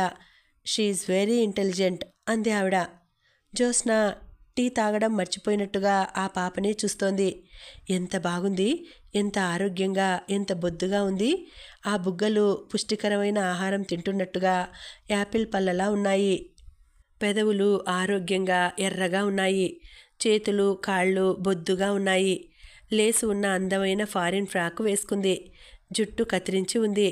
అన్నింటికంటే ముఖ్యంగా ఆ పసిముఖంలో ఆనందం వెలిగిపోతోంది. బాధ, ఆకలి అంటే తెలియని వాతావరణంలో పెరిగినట్టుగా స్పష్టంగా తెలుస్తోంది. జ్యోత్స్న చేతులు చాచి రమ్మనమని పిలిచింది. పాప ముఖం తిప్పేసింది. రాలేదు. మిస్టర్ సింప్సన్ జాయ్ని వెళ్ళమని బలవంతం చేశాడు. జాయ్ వెళ్ళలేదు. ఆయన్ని ఖర్చుకుపోయి ఉంది. జ్యోత్స్నకి ఎంతో ఆనందం వేసింది. తన జీవితంలో ఇంతవరకు ఎన్నడూ చూడని మహాద్భుతం గమనిస్తున్న దానిలా వివసురాలైనట్టుగా కూర్చుండిపోయింది. మిసెస్ సింప్సన్ చెప్తోంది. కొత్తల్లో మేము అలవాటు చేసుకోవడానికి చాలా శ్రమపడ్డాం. పాలు తాగేది కాదు. మమ్మల్ని చూస్తే ఏడ్చేది. నేను ఆయా ఎలాగో తంటాలు పడి మాలిమి చేసుకున్నాం. మేము ఈ పాపని తీసుకునే ముందు శ్యామ్ సుందర్తో ఒక షరతు పెట్టాం. కనీసం 1 ఏడాదిన్నర పాటైనా ఈ పాపని చూడ్డానికి ఎవ్వరూ రాకూడదు అన్నాం. అతను ఆ షరతుకి ఒప్పుకున్నాడు. ఎవ్వరూ రారని చెప్పాడు. ఇప్పుడు మీరు రావటమే నయమైంది. మేమే అతనికి ఫోన్ చేద్దామని అనుకుంటున్నాం. ఎందుకంటే ఇక్కడ ఆఫీస్లో మేము వచ్చిన పని పూర్తి అయింది. మేము ఈ వారంలో వెళ్ళిపోతున్నాం. జ్యోత్స్న పాపనే చూస్తోంది. ఆ పాపకి తల్లిదండ్రుల దగ్గర నుంచి ప్రేమ పుష్కలంగా లభిస్తోంది. తను ఇప్పుడు అవసరం లేదు. కొద్దిసేపు కూర్చున్న తర్వాత జ్యోత్స్న వెళ్ళటానికి లేచింది. మేం వెళ్లే లోపల మళ్ళీ కనిపిస్తాం అంది ఆవిడ. జ్యోత్స్న తిరిగి వచ్చేసింది. ఇంటికి వచ్చేస్తుంటే జ్యోత్స్న మనసు ఎంతో హాయిగా ఉంది. ఏదో పెద్ద మోయలేని భారం దించేసుకున్నట్టుగా ఉంది. ఎంత మంచి పని చేశాడు శ్యామ్ సుందర్. తను అతన్ని అర్థం చేసుకోలేకపోయింది. ఎంత మహోన్నతంగా ప్రవర్తించాడు. అది సంగతి. వాళ్ళు షరతు పెట్టారు కాబట్టి, వాళ్ళకి మాట ఇచ్చాడు కాబట్టి తనకి పాప ఎక్కడుందో చెప్పలేకపోయాడు. అతను మొదటి నుంచి తన మీద నమ్మకం ఉంచమని అంటూనే ఉన్నాడు. కానీ తానే నమ్మలేకపోయింది. అతన్ని నమ్మలేకపోవడం అనేది తన అల్పత్వం. మొదటి నుంచి అతను గంభీర మనస్కుడే, లోతైన మనసు కలవాడే. ఎంత సంస్కారవంతుడు. తను అతన్ని అర్థం చేసుకోలేక అతని జీవితం నానా బీభత్సం చేసింది. జ్యోత్స్నకి తన ప్రవర్తన గుర్తుకు వచ్చిన కొద్దీ సిగ్గు వేయసాగింది. ఎంత భరించాడతను. అతనికి అంత సహనం ఎలా వచ్చింది? తన మీద ప్రేమ వల్లేనా? జ్యోత్స్నకి ఏడుపు వచ్చేసింది. పొరపాటయింది, క్షమించు అని తను ఒక్క మాట అంటే అతను పడిన బాధ పోతుందా? ఏమిస్తే, ఏం చేస్తే తను చేసిన తప్పు ప్రక్షాళన అవుతుంది? బామ్మ అన్నమాట ఎంత యథార్థం. అతని భార్య అని చెప్పుకోవడానికి కూడా అర్హత లేదేమో నాకు. జ్యోత్స్న ఇంటికి వచ్చింది. శ్యామ్ సుందర్ పని ఒత్తిడి మూలంగా ఇంటికి కాస్త ఆలస్యంగానే వస్తున్నాడు. అతనికి వేడినీళ్ళు స్నానానికి సిద్ధంగా ఉంచింది. ఇస్త్రీ పంచె లాల్చి మంచం మీద పెట్టింది. భోజనానికి టేబుల్ మీద అన్నీ సర్ది అతని రాక కోసం వేచి చూడసాగింది. ఉయ్యాలలో నిద్రపోతున్న పాపను చూస్తూ, తల్లి, అలాంటి తండ్రికి పుట్టిన నువ్వు ఎంత అదృష్టవంతురాలివి అనుకుంది. రాత్రి పొద్దుపోయిన తర్వాత శ్యామ్ సుందర్ వచ్చాడు. వేడినీళ్లు స్నానం చేసి వచ్చేసరికి జ్యోత్స్న ఇస్త్రీ బట్టలు అందించింది. అతను వేసుకుని భోజనానికి వచ్చాడు. జ్యోత్స్న వడ్డిస్తోంది. అన్నం, కూర, సాంబారు వేడిగా ఉన్నాయి. అతనికి ఎంతో హాయిగా అనిపించింది. మగవాడికి పెళ్ళి అనేది ఎంత అవసరమో బాగా అర్థమైనట్టుగా ఉంది. అలసిపోయి ఇంటికి వచ్చిన అతనిని కంటికి రెప్పలా కాపాడుతున్నట్టు అతని అవసరాలని గమనించి సమకూరుస్తోంది. అతను నోరు తెరిచి అడగకుండా అన్నీ సమకూరుతున్నాయి. అతనికి ఎంతో హాయిగా ఉంది. అతను అన్నం కలుపుకొని తినబోతుంటే జ్యోత్స్న చెయ్యి వచ్చి అతని చెయ్యి పట్టి ఆపేసింది. అతను ఆశ్చర్యంగా తల ఎత్తి చూశాడు. జ్యోత్స్న తను అన్నం కలిపి అతనికి పెట్టసాగింది. అతనికి ఎంతో ఇష్టమైన పనుల్లో జ్యోత్స్న చేత్తో అలా అన్నం తినిపించడం ఒకటి. జ్యోత్స్న, పాపం చూసొచ్చావా అన్నాడతను. జ్యోత్స్న కళ్ళల్లో చివ్వున నీళ్లు ఉబికినాయి. అతని తలను దగ్గరకు తీసుకుంది. నాకెందుకు చెప్పలేదు? చెప్పకుండా దాచి నన్నెందుకు చెడ్డదాన్ని చేశావు? జీవితం నేను నరకం చేసుకుని నిన్ను నరకంలో పెట్టాను. నాకు ఒక్క మాట ఇలా అని చెప్పి ఉంటే. అతని భుజం మీద తల దాచుకుంది. అతను జ్యోత్స్న గడ్డం పట్టి ఎత్తాడు. చెప్పలేదని ఇప్పుడు నిష్ఠూరం చేస్తున్నావు, కానీ చెప్పి ఉంటే అప్పుడు ఆ వేడిలో నా మాట నువ్వు వినేదానివా? వాళ్ళ దగ్గరకు వెళ్ళి పోట్లాడి నానా రభసా చేసి జాయిన్ని తీసుకువచ్చేదానివి కదా? నిజమే. జ్యోత్స్న అతని మాటని కాదనలేకపోయింది. అప్పట్లో అతను చెప్పి ఉంటే అక్షరాలా తను అదే పని చేసి ఉండేది. జ్యోత్స్నని చెయ్యి పట్టి పక్కన కూర్చోపెట్టుకుని చెప్పాడతను. పాపని నువ్వు ఎవరికి ఇవ్వవని నాకు గాఢంగా అర్థమైంది. నా ఫ్రెండ్స్లో ఒకరు ఇలా తనకి తెలిసిన సింప్సన్ దంపతులు పిల్లని పెంచుకోవడానికి వెతుకుతున్నారని చెప్పాడు. నేనే నీకు ఆ మాట చెప్పి ఎలా ఒప్పించటమా అని ఆలోచిస్తున్నాను. ఇంతలో ఆ గొడవ జరిగింది. ఇక వెనక ముందు ఆలోచించలేదు. పిల్లని తీసుకెళ్ళి ఇచ్చేశాను. ఆ పిల్లని అలా ఇవ్వటంలో ముఖ్యమైన ఉద్దేశం ఉంది. ఆ పాప మన దగ్గరే పెరిగి పెద్దదవుతుందనుకో, పెంచడానికి నాకేం అభ్యంతరం లేదు. కానీ పాప గతం నీడలా ఆమె వెంటే వస్తుంది. అందరూ పెళ్లి కాని తల్లికి పుట్టిన బిడ్డ అని ఈసడిస్తూనే ఉంటారు. అది ఆ చిన్నారి మనసు మీద మానసికంగా ఒక విపరీతమైన పరిణామం తేవచ్చు. మనం తనకి ఉపకారం చేస్తున్నామని ఇదొక భారంగా భావించవచ్చు. ఆ పాపని ఈ విషవలయం నుంచి తప్పించాలని ఆరాటపడ్డాను. తను స్వేచ్ఛగా, సుఖంగా, సంతోషంగా బ్రతకగలిగే అవకాశం దొరికింది. అందులోకి తనని ఎగరేయాలని అనుకున్నాను. జ్యోత్స్న, నేను ఈ విషయంలో నిన్ను చాలా బాధపెట్టిన మాట నిజమే, కానీ వాళ్ళు షరతు పెట్టడంతో తప్పనిసరి అయింది. జ్యోత్స్న మోకాళ్ళ మీద కూలబడి అతని ఒడిలో తలదూర్చుకుంది. శ్యామ్, నేను నిన్ను అర్థం చేసుకోలేకపోయాను, నన్ను మన్నించు అంది. శ్యామ్ జ్యోత్స్నని చేతులు పట్టి లేవదీశాడు. పాప పుట్టిన తర్వాత మాత్రం నేను ఇక భరించలేకపోయాను జ్యోత్స్న. నేను నరకయాతన పడ్డాను అన్నాడు. కొద్దిసేపైన తర్వాత జ్యోత్స్న వంట ఇల్లు సర్ది తలుపులు వేసి వచ్చింది. శ్యామ్ మంచం మీద పడుకున్నాడు. అతను మేల్కొనే ఉన్నాడు. జ్యోత్స్న కూడా పడుకుంది. అతను జ్యోత్స్న వైపు తిరిగాడు. జ్యోత్స్న అతని తలని 2 చేతులతో ఎత్తి తన గుండెల మీద పెట్టుకుంది. ఎంత హాయిగా ఉందో తెలుసా అన్నాడతను. జ్యోత్స్న చెయ్యి చాపి మంచం పక్కనే టేబుల్ మీద ఉన్న టేప్ని ఆన్ చేసింది. అందులో తక్కువ వాల్యూమ్తో ఏ ఏ ఏ you are my beautiful lover పాట వినిపించసాగింది. శ్యామ్ సుందర్ జ్యోత్స్న గుండెల మీద తల ఆనించి పడుకొని పాట వింటున్నాడు. అతని జుట్టులోనికి వేళ్లు పోనిచ్చి ఒక చేత్తో నిమురుతోంది జ్యోత్స్న. మరో చెయ్యి అతని భుజాల మీద వేసి నిమురుతోంది. ఇద్దరూ మాట్లాడటం లేదు. మౌనంగా ఆ పాటని వింటున్నారు. ఆ నిశ్శబ్దంలో, ఆ ఏకాంతంలో ఎంతో హాయి ఉన్నట్టుగా అనిపించసాగింది. ఆ పాట వింటుంటే అనిపిస్తోంది, ఇద్దరికీ తొలి యవ్వనపు ఆకర్షణ, ఆ వయసు తొందర ఉరికే జలపాతం లాంటిది. ఆ హోరులో ఇంకేదీ వినిపించదు. తర్వాత పెళ్ళయి సంసార జీవితం గడిపి పిల్లలతో ఇద్దరి జీవితాలు అనుబంధం ముడిపడిన తర్వాత విశాలమైన ప్రదేశాల్లో నెమ్మదిగా ప్రశాంతంగా ప్రవహించే నదిలా ఉంటుంది. ఆ యవ్వనపు ఆకర్షణ కంటే ఈ ప్రశాంతత, ఈ నిశ్చింత, ఇవే మనిషికి అపురూపమైనవి, హాయి కలిగించేవిను. ఇదే సంపూర్ణ జీవితం. జ్యోత్స్నకి అదే మరీ అనిపించసాగింది. 18 సంవత్సరాల అనంతరం శ్యామ్ సుందర్ రాష్ట్రంలోకెల్లా ప్రసిద్ధి చెందిన ఇంజనీర్ అయ్యాడు. అతను ప్రభుత్వానికి సమర్పిస్తున్న ప్లాన్స్ అత్యంత ఆసక్తిదాయకంగా ఉంటున్నాయి. ప్రభుత్వంతో కలిసి అతను కొన్ని ఇళ్ళు, కొన్ని అధునాతన వసతి గృహాలు నిర్మిస్తున్నాడు. అతి కష్టంగా ఉన్న చోట నదికి డ్యామ్ని ఎలా నిర్మించాలో అతనికి సులువైన విద్య. అతను ప్రభుత్వపు యంత్రాంగంలో పరపతి గల ఒక ముఖ్యమైన వ్యక్తి అయ్యాడు. అతని శరీరం బిగువుగా ఉన్నా చెంపల దగ్గర నెరసిన జుట్టు అతనికి ఇంకా హుందాతనం తెచ్చిపెట్టింది. వాళ్ళ పాప కూడా పెద్దదైంది, కాలేజీ చదువుకి వచ్చింది. శాంతిప్రియ తర్వాత వాళ్ళకి మళ్ళీ పిల్లలు పుట్టలేదు. అతని ఇల్లు సిటీలోకెల్లా అందమైన భవంతి. ఆ ఇంట్లో లేనిది లేదు. తెలివితేటలు, డబ్బు, హోదా, పరువు, ప్రతిష్టలు అన్నీ కోరి ఆ కుటుంబాన్ని వరించినట్లుగా ఉన్నాయి. ఒకరోజు ఉదయం వేళ ఆ ఇంటి ముందు ఒక టూరిస్ట్ ట్యాక్సీ ఆగింది. అందులో నుంచి 20 సంవత్సరాల యువతి దిగింది. ఆమె చూడటానికి ఇండియన్లా ఉన్న కత్తిరింపు జుట్టు, వేసుకున్న మ్యాక్సీ, భుజానికి ఉన్న బ్యాగు విదేశీ వనితలా ఉంది. ఆమె బ్యాగ్లో నుంచి డైరీ ఒకటి తీసి ఆ ఇంటి నెంబర్తో అడ్రస్ సరిచూసుకుంది. ఆ తర్వాత ట్యాక్సీ అతనికి డబ్బు ఇచ్చి పంపేసింది. లోపలికొచ్చి కాలింగ్ బెల్ నొక్కింది. దాదాపు అదే వయసు గల శాంతిప్రియ వచ్చి తలుపు తీసింది. ఆ అమ్మాయి శ్యామ్ సుందర్ ఇంట్లో ఉన్నారా అని స్వచ్ఛమైన ఇంగ్లీష్లో అడిగింది. ఆ భాషలో యాస పూర్తి విదేశీ పరంగా ఉంది. ఉన్నారు, మీరెవరు అంది శాంతిప్రియ. నా పేరు జాయ్, నేను వారిని చూడటానికి వచ్చాను. ఆ పేరు వినగానే అది చాలా పరిచితం అయినట్లుగా శాంతిప్రియ ఓ లోపలికి రండి అంటూ ఆహ్వానించింది. ఆ అమ్మాయిని లోపల సోఫాలో కూర్చోపెట్టి మమ్మీ, డాడీ అని పిలిచింది. అది పిలవటం కాదు, అరవటం. శ్యామ్ సుందర్ వచ్చాడు.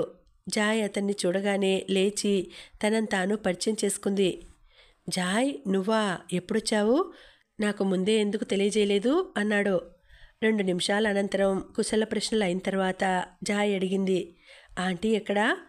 అక్కడ తోటలో ఉంది, పద చూద్దువు గాని. అతను ఒక చేత్తో శాంతిప్రియని, మరో చేత్తో జాయ్ని భుజాలు పొదవి పట్టుకొని తోటలోకి తీసుకువెళ్ళాడు. వర్షాకాలం వచ్చింది. ఆ తోట అంతా పచ్చగా కలకల్లాడుతుంది. అంతకు 1 గంట ముందే వానపడి వెలిసిపోయింది. జ్యోత్స్న గులాబీ కొమ్మలు కత్తిరిస్తోంది. జ్యోత్స్న, ఎవరొచ్చారో చూడు అన్నాడు. జ్యోత్స్నకి ఈ విదేశీ అమ్మాయి ఎవరో అర్థం కాలేదు. జ్యోత్స్న కళ్ళజోడు సరిచేసుకుంటూ బ్రుకుటి మడిచి చూస్తోంది. గుర్తుపట్టలేదా? శాంతిప్రియని వదిలేస్తూ జాయ్ని భుజాలు పట్టి జ్యోత్స్న ముందు నిలబెడుతూ అన్నాడు. ఎవరు? నేనాంటీ, జాయ్ని, మీ ఆశ కూతుర్ని. ఏమిటి? జ్యోత్స్న తన కళ్ళని తానే నమ్మలేకపోతోంది. నేను ప్రపంచ శాంతి సంఘ సభ్యురాలిగా ఇండియా టూర్ వచ్చాను. మమ్మీ డాడీ మిమ్మల్ని చూసి రమ్మనమని మరీ చెప్పారు. నాకు కూడా మిమ్మల్ని చూడాలని ఎంతగానో ఉంది. నేను పుట్టిన జన్మస్థలం ఇది. మీ దగ్గర మొదట పెరిగానట కదా? కుతూహలంగా చూస్తూ అంది. జ్యోత్స్న చేతుల్లో కత్తెర క్రిందకి జారిపోయింది. గబాల్న 2 చేతులు చాచి జాయ్ని దగ్గరకు లాక్కొని గుండెలకు హత్తుకుంది. జాయ్, నువ్వా? ఆశ ఉంటే ఎంతో సంతోషపడేది డగ్గుత్తికతో అంది. శ్యామ్ సుందర్ జ్యోత్స్న చేతుల్లో ఒదిగి ఉన్న జాయ్నే చూస్తున్నాడు. జ్యోత్స్న ప్రక్కనే విరగబూసిన ఎర్రటి నూరు వరహాల చెట్టు ఉంది. అది జ్యోత్స్న ఈ ఇంట్లోకి వచ్చిన కొత్తలో నాటింది. అది పెరిగింది, పూలు పూస్తూ ఆ ఆవరణకే అందాన్ని, కాంతిని తెచ్చింది. అతనికి జాయ్ కూడా ఆ పూల చెట్టులాగానే కనిపిస్తోంది. చాలాసేపైన తర్వాత భోజనానికి కూర్చున్నారు అందరూ. జ్యోత్స్న పక్కన జాయ్ కూర్చుంది. శ్యామ్ పక్కన శాంతిప్రియ కూర్చుంది. జాయ్ కబుర్లు చెబుతుంటే జ్యోత్స్న, శ్యామ్ సుందర్ వింటున్నారు. శాంతిని నాతో పంపించండి అంకుల్ అంటోంది జాయ్. నువ్విక్కడే ఉండరాదు అంటోంది శాంతి. జాయ్, శాంతిప్రియ ఇద్దరూ దాదాపు ఒకే వయసుగా ఉన్నారు. ఆ ఇద్దరి యువతుల్లో ఒక రకమైన ఆత్మవిశ్వాసం కనిపిస్తోంది. మమ్మీ నాకెప్పుడు చెబుతూ ఉంటుంది, మీరే లేకపోయినట్లయితే నాకు ఈ జన్మ లభించేది కాదట. థ్యాంక్ యూ అంది. ఆ థ్యాంక్స్ ఏవో ఆంటీకి చెప్పు అతను నవ్వుతూ అన్నాడు. జ్యోత్స్న తల తిప్పింది. నీ జన్మకి కారణం నేనైనా నీ జీవితం ఇలా ఉన్నతంగా ఉండడానికి కారణం మీ అంకులే. మంచివాళ్లకి నిన్ను పెంపకానికి ఇచ్చారు. అది నాకు చెప్పకుండా ఉండడం కోసం ఎన్ని బాధలో పడ్డారు అంది జ్యోత్స్న. మీ ఇద్దరికీ నా కృతజ్ఞతలు తల వంచుతూ అంది జాయ్. జ్యోత్స్నకి ఎంతో సంతోషంగా ఉంది, చెప్పలేనంత సంతోషంగా ఉంది. సింప్సన్ దంపతులని ఈ దేశం నుంచి వెళ్ళిపోబోయే ముందు శ్యామ్ సుందర్ వాళ్ళని తమ ఇంటికి భోజనానికి పిలిచాడు. అప్పుడు క్లుప్తంగా ఆ పాప జీవితం గురించి చెప్పాడు. మిసెస్ సింప్సన్ లేచి వచ్చి జ్యోత్స్న చేతులు పట్టుకుంటూ, నేను కూడా నీతో ఏకీభవిస్తాను. మాతృత్వం అనేది మనకి సృష్టి ఇచ్చిన వరం. మనం దీనికోసం బాగా పోరాడాలి అంది. జ్యోత్స్న ధైర్యం ఆవిడికి ఎంతో నచ్చింది. తర్వాత వాళ్ళు వెళ్ళిపోయారు. మిసెస్ సింప్సన్ చచ్చిపోయి 2 ఏళ్లయింది. అడపాదడపా ఉత్తరాలు వస్తుండేవి. అవి కూడా ఆగిపోయాయి. శ్యామ్ సుందర్కి, జ్యోత్స్నకి కూడా జాయ్ని చూస్తుంటే ఎంతో ఆనందంగా అనిపిస్తోంది. తాము పెంచిన ఈ మొలక ఎంత పెద్దదైంది. మాట్లాడిన ఈ కొద్దిసేపట్లోనే జాయ్కి చాలా స్థిరమైన అభిప్రాయాలు ఉన్నట్టుగా తెలుస్తోంది. శాంతిప్రియ జాయ్ని తన గదిలోకి వెళ్దాం రమ్మనమని పిలిచింది. ఇద్దరూ చెయ్యి కలుపుకొని వెళ్తుంటే జ్యోత్స్నకి శ్యామసుందర్కి చెప్పలేనంత సంతోషంగా అనిపించింది. ఇద్దరూ ఆమెని చూస్తుండిపోయారు. గదిలో శాంతిప్రియ తల్లిదండ్రులకు ఇష్టమైన పాట అని చెబుతూ టేప్ ఆన్ చేసింది. అందులో నుంచి ఏ ఏ ఏ you are my beautiful lover పాట వినిపిస్తోంది. ఆ పాట వినగానే జ్యోత్స్న లేచి వచ్చి శ్యామసుందర్ ఒడిలో కూర్చుని అతని గుండెలకి తల ఆనించుకుంది. శ్యామ్, నాకెంత ఆనందంగా ఉందో తెలుసా అంది. నాకు కూడా ఈరోజు జాయిని చూస్తుంటే అనిర్వచనీయమైన ఆనందంగా తృప్తిగా అనిపిస్తోంది అన్నాడతను. నేను నీకెలా కృతజ్ఞతలు చెప్పాలి? ఆశ ఆత్మకి ఎంతో శాంతి కదూ అంది. అతను మాట్లాడలేదు. జ్యోత్స్న తల నిమురుతూ ఉండిపోయాడు. జ్యోత్స్న ఇలా దగ్గరికి వస్తే అతనికి 18 సంవత్సరాల దాంపత్య జీవితం గడిపినట్టే ఉండదు. ఆమె సాహచర్యంలో అతనికి శాంతి, ప్రేమ, ఆనందం ఎన్నో లభించాయి. ఆమె ఇచ్చే ఈ ప్రేమ కోసం తను ఎన్నైనా భరించగలడు అనిపిస్తుంది. దూరంగా శాంతిప్రియ గదిలో నుంచి నవ్వులు వినిపిస్తున్నాయి. అవి పూల జల్లుల్లా, మతాబుల్లా ఆ ఇంటిని ఆనంద సౌరభంతోనూ శాంతిమయంగానూ చేస్తున్నాయి. శుభం సమాప్తం. మీకు నచ్చినట్లయితే ఈ వీడియో లైక్ చేయండి, అలాగే కామెంట్ చేయండి. ఇంకా ఇటువంటి మంచి మంచి నవలల కోసం తప్పకుండా మన ఛానల్ని సబ్స్క్రైబ్ చేసుకొని ఫాలో చేయండి. మళ్ళీ వచ్చే వీడియోలో మరొక మంచి నవలతో కలుసుకుంటానండి. అంతవరకు సెలవు. నమస్తే.